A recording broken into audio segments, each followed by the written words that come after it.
Okay, good morning friends.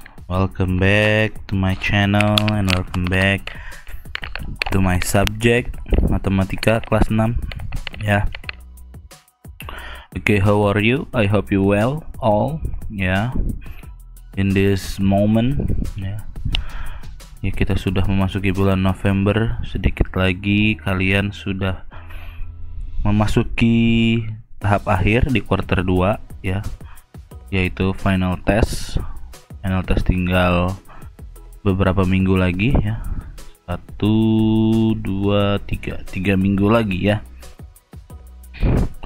Materi kita sekarang adalah pengolahan data sederhana. Jika di minggu lalu kita sudah belajar membuat tabel, lalu mulai mengenal menghitung rata-rata, sekarang ya masih dengan pengolahan data sederhana dan masih dengan menghitung rata-rata ya. Oke, di hari Rabu minggu lalu saya sudah memberikan data seperti ini ya. Jadi ada tabel nilai ulangan IPA siswa kelas 6E ya. Kita tahu bahwa menghitung rata-rata itu rumusnya menggunakan jumlah seluruh data per banyak data atau frekuensi. Maksudnya per ini adalah dibagi ya, friend. Ingat ya. Jadi pembagian di sini ditulis sebagai pecahan. Nah, operasi hitung yang kita gunakan adalah pembagian. Ya, saya sudah mengenalkan bagaimana menghitung nilai rata-rata pada sebuah tabel data. Di minggu lalu pada hari Rabu, tabel data yang diberikan adalah tabel data nilai, di mana kolom yang disediakan adalah di sini kolom nilai dan di sini adalah kolom frekuensi sebanyaknya siswa. Untuk menghitung datanya, menghitung rata-ratanya, kita harus menjumlahkan seluruh datanya ya. Jadi ini sebenarnya 60 itu ada sebanyak 4 orang. Jadi 60 tambah 60 tambah 60. Ini juga sama, 70 ada 6 orang. Maka datanya dijumlah sebanyak 6 orang. 70 tambah 70 tambah 70 tambah 70 tambah 70 tambah 70 ya. Tapi untuk mempersingkat itu semua, kita bisa menggunakan operasi perkalian ya. Jadi nilai yang ada untuk tabel ini dikalikan dengan frekuensinya ya, sehingga dapat seperti ini datanya. Lalu kita jumlahkan semuanya. Di sini semuanya adalah 1500. Nah, kita tahu rumusnya jumlah seluruh data dibagi banyak data atau frekuensi. Jadi 1500 dibagi 20 siswa, maka nilai rata-rata kelas 6E adalah 75. Lanjut yang berikutnya, bagaimana jika datanya seperti ini? Ya, tabel data pengunjung segan di sini ya. Ragunan, kebun binatang ya. Kebun binatang dalam seminggu. Sedikit perbedaan dengan tabel yang tadi. Kalau tabel yang tadi di kolom yang kedua di sini adalah nilai angka. Tapi kalau di sini hari ya, Senin, Selasa, Rabu, Kamis, Jumat, Sabtu, Minggu, dan di sini sebelah sini adalah frekuensinya. Ya, 4200 di hari Senin, 6200 di hari Kamis, dan paling banyak di hari Minggu 8900 ya. Ini titik, ini adalah tanda pemisah seribuan ya, bukan koma. Nah, untuk menghitung jumlah seluruh datanya berbeda dengan yang pertama tadi. Jika ini kan karena tabel sebelah kirinya ini adalah nilai, maka kita kalikan dengan frekuensinya. Tapi kalau ini sebelah sininya kan hari, nggak mungkin dong kita kaliin ya kan. Masa Senin dikali 4200, Selasa dikali 5700. Untuk tabel data yang seperti ini, kita cukup hanya menjumlahkan frekuensinya saja ya. Jadi 4.200 ditambah 5.700 ditambah 3.500 ditambah 6.200 ditambah 4.700 ditambah 7.200 ditambah 8.900. Ini semua dijumlah dapat 40.400 pengunjung selama 1 minggu. Nah, 1 minggu itu berapa hari? 7 hari. Ya. Jadi di sini rata-ratanya adalah 40.400 jumlah seluruh datanya. Dibagi banyak data. Ya, banyak datanya hanya ada 1, 2, 3, 4, 5, 6, 7. Jadi hanya ada 7 hari. Ya. Jadi 40.400 hanya kita bagikan dengan 7 hari. Berbeda dengan ini. Kalau ini kita bagi dengan banyaknya siswa. Siswanya ada berapa? Ada 20, bukan ada 5. Ya, bukan 1, 2, 3, 4, 5, bukan ada 5. Ya, karena di sini adalah menyatakan banyaknya siswa. Kalau di sini kan menyatakan banyaknya hari. Harinya ada berapa? Ada 7 hari. Maka kita bagi dengan 7 untuk tabel yang ini. Ya. Jadi 40.400 dibagi dengan 7 dapat 5.771,42. Ini komanya bisa kita hilangkan karena ini adalah pengunjung orang, nggak mungkin dong koma. Ya, jadi rata-rata jumlah pengunjung selama 1 minggu adalah 5.771 pengunjung. Sekali lagi, kenapa ini dibagi 7? Karena ini dibagi dalam seminggu. Seminggu ada berapa hari? Ada 7 hari. Tapi nanti dilihat lagi tabelnya apakah di harinya sampai minggu atau tidak. Ya. Kalau di sini beda lagi. Kalau ini dibagi seluruh frekuensinya. Frekuensinya ada 20. Ya. Ingat perbedaannya. Kalau ini kita kalikan dulu tabel nilai.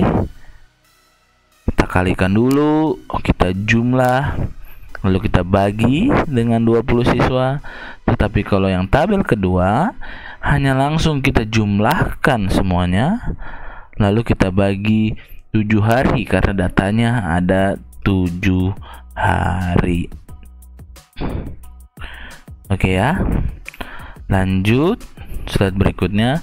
Nah, menghitung rata-rata pada diagram batang. Prinsipnya sama dengan menghitung rata-rata pada tabel. Kita harus mengetahui data yang ada pada diagram tersebut. Kita lihat di sini diagram batang data pekerjaan Desa Juliharjo. Oh, ada petani, buruh, pedagang, peternak, dan lainnya.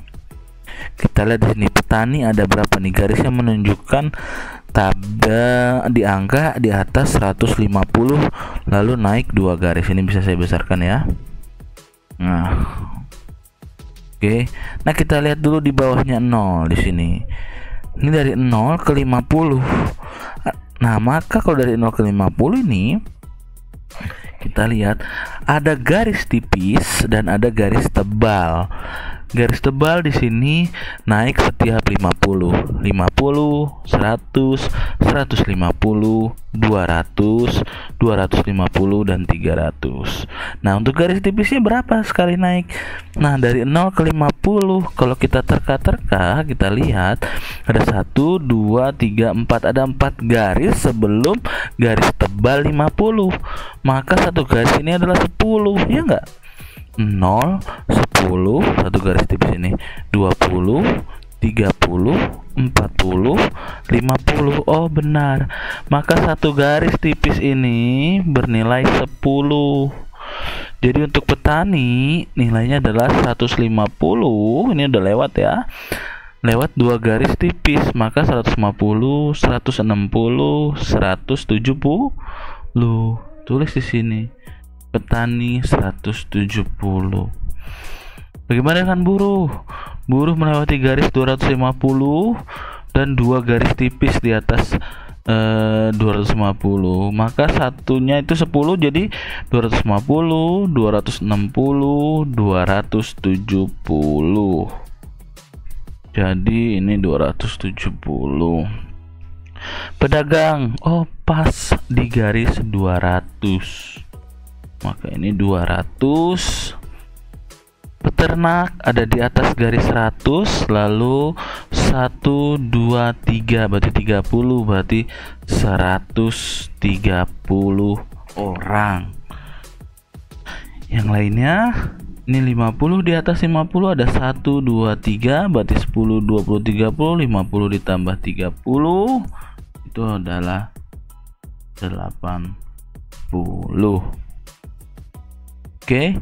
Jadi petani 170, buruh 270, pedagang 200, dan peternak 130. Lainnya 80. Kita jumlahkan ini.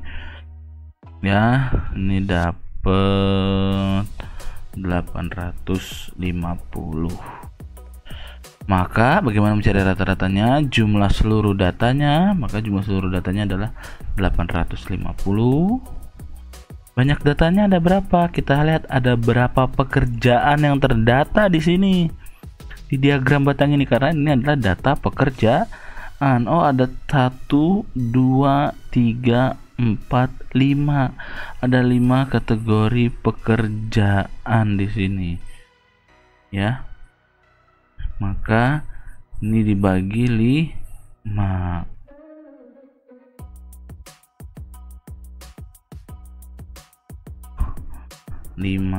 Pekerjaan. Maka hasil yang didapat adalah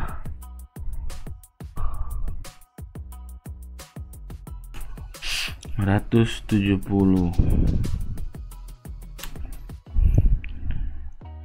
penduduk per pekerjaan.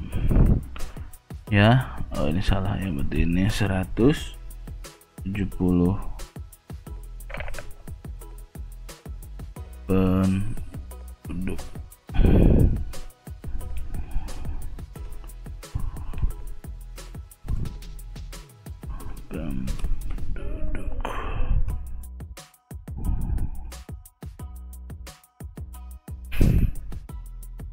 Oke.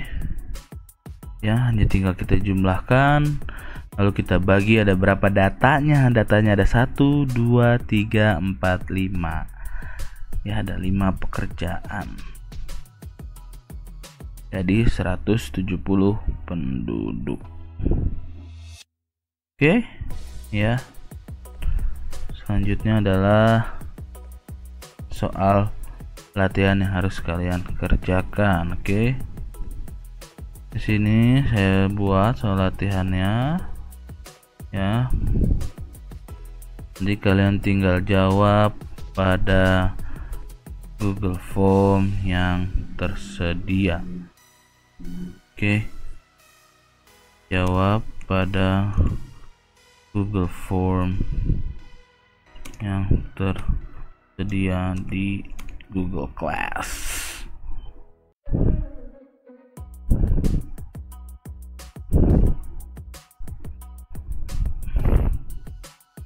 Oke. Bisa dilihat dulu, di sini ada hari Senin sampai Minggu, lalu ada frekuensinya. Berarti seperti apa pengerjaannya?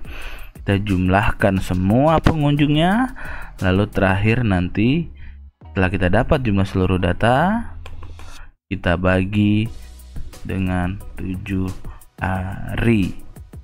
Oke. Ya. Jadi ada berapa 7 harinya?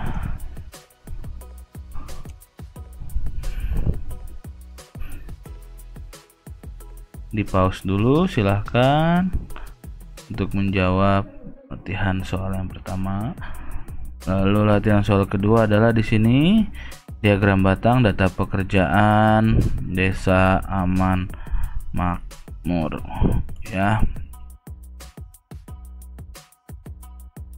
kalian perhatikan, kalian cari jumlahnya berapa.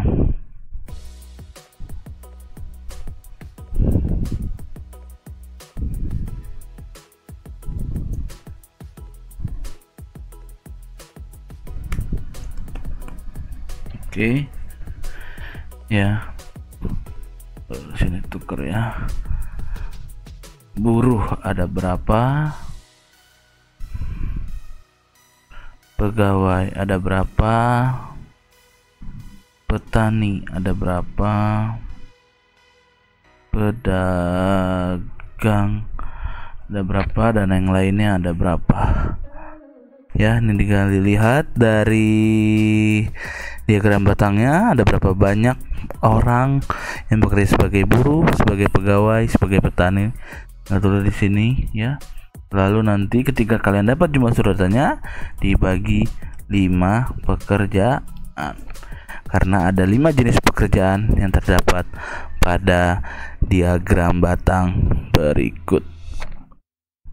Oke. Silakan jawab pada Google Form yang tersedia di Google Class. Oh, ini nomor 2 ya.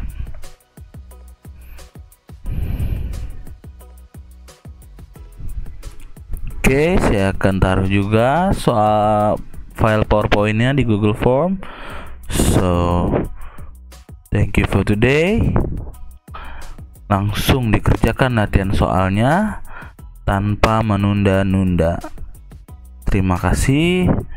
Thank you for watching. See you when I see you. Bye bye.